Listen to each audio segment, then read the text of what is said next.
Are VA loans assumable? In this video, I'm going to share with you what an assumption is, who an assumption is for, how an assumption is done, and also why you should or possibly even should not consider doing an assumption. So what is an assumable loan in the first place? This is where the buyer is going to take over the seller's remaining loan balance, whatever their interest rate is, and whatever the remaining loan term is. Essentially, the monthly mortgage payment is now going to be transferred over to the buyer instead. This is being done in basically replacement of the buyer of the property getting a traditional mortgage. So who can even do a VA loan assumption? Contrary to the traditional way a VA loan is done and also who it's for, the VA loan assumption has an actual broader pool of potential buyers for that type of loan. On a traditional VA loan, it is only going to be for active duty reservists or even National Guard, prior service veterans, and surviving spouses of a veteran. But when it comes to an assumption, this is done for all of the above that I just mentioned, but also can be done for a civilian who has no ties to the military. So yes, if you are a civilian that is looking at assuming a veteran's VA loan,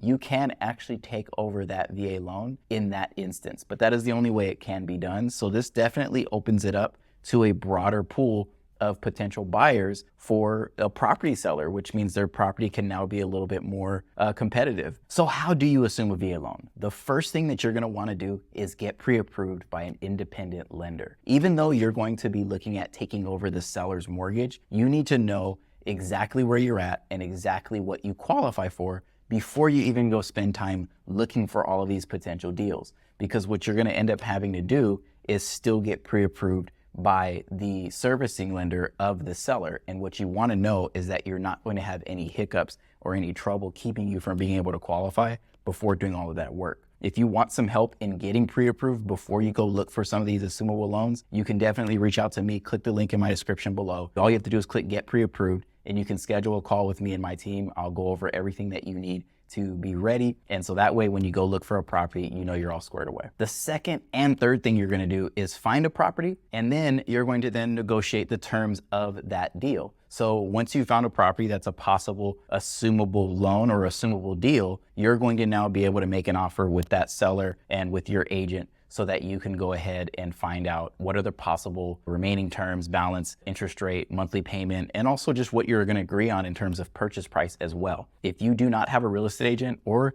you just want help getting connected with an agent that can help you find possible assumable deals, also shoot me a message. I can connect you with somebody who has access to all of this type of information as well. Our fourth thing that you're going to need to keep in mind of in regards to how an assumable loan works is also the fact that there is a funding fee. On traditional VA loans, the funding fee ranges anywhere from about 1.25% to as high as 3.3%. But when you're doing an assumption, the funding fee is 0.5%. So it's much less. The only difference really is you're going to be paying it up front instead of rolling it into the loan. All right, so you found the deal, you negotiated terms, and now you're going to need to apply with the servicing lender. So as I mentioned earlier, you're going to now have to apply with whomever the seller's servicer is on that mortgage. So that way they can go ahead and just make sure that you're financially fit, in which you shouldn't have that issue because you already got pre-approved in the beginning. And then you'll be able to go ahead and really just move forward with the transaction or purchase process of taking over that mortgage. And the last part in regards to how an assumption works is a release of liability. So the buyer and seller are going to sign a form just stating that the seller is not going to be obligated or have any blowback if the buyer ends up defaulting on the mortgage for any reason down the road. The seller is no longer obligated to that mortgage in any form or fashion. Before I jump to our last couple points, if you are getting value from this video, do me a huge favor. Like and also consider subscribing. I love making content that provides value to people, and the only way that I know that I'm doing my part is if you guys tell me. So if you guys don't mind, like, subscribe, even share with a veteran or someone who maybe is not a veteran that has interest in VA loans or real estate and mortgage knowledge. I really appreciate all the people that have been supporting me along this journey, and I'm excited to continue to provide more value to you and more value to the community. So why should you consider an assumption in the first place? Well, if you're selling your property, considering doing an assumption is something that could be very advantageous for you because you could now make your home a lot more marketable in this current day and age. You see, the average interest rate right now as of September 1st, 2023, was ranging right around 7.5%.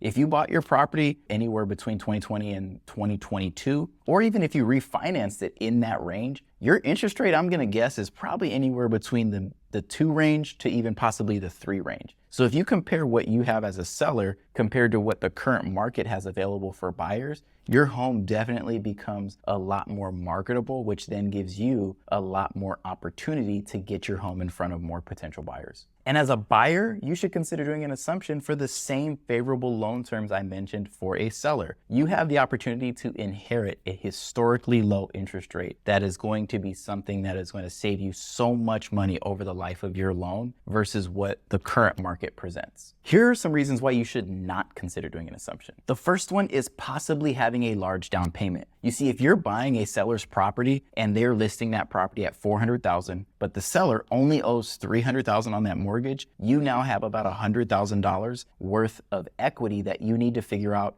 how to cover, because you won't be able to roll it into your loan when you purchase it. It's gonna have to be either a down payment or some form of secondary financing. If you aren't able to come up with that difference, that deal is pretty much gonna be dead in the water for you. It doesn't mean that there aren't other deals out there that have much lower equity available. It just simply means that you're not going to be able to dive into every possible assumption that's out there just because of how much equity a seller possibly will have in their home. And another negative, I personally don't see it as one, but I've read little blogs or comments about in the past, is regarding to the funding fee. Some people look at that 0.5% funding fee as kind of like the end of the world. In my opinion, I don't personally see it as a negative, but I'm sharing it in here as a possible negative, just simply to be transparent with something that other people have shared that I have heard of before too. In the end, an assumption is something worth considering for everyone. This is whether you're a buyer or a seller. An assumption could be the possibility of your deal being put together in the best possible fashion for you to win. If you'd like to come up with a tailor-made game plan for your home buying journey, whether it's buying now or buying 6 to 12 months from now,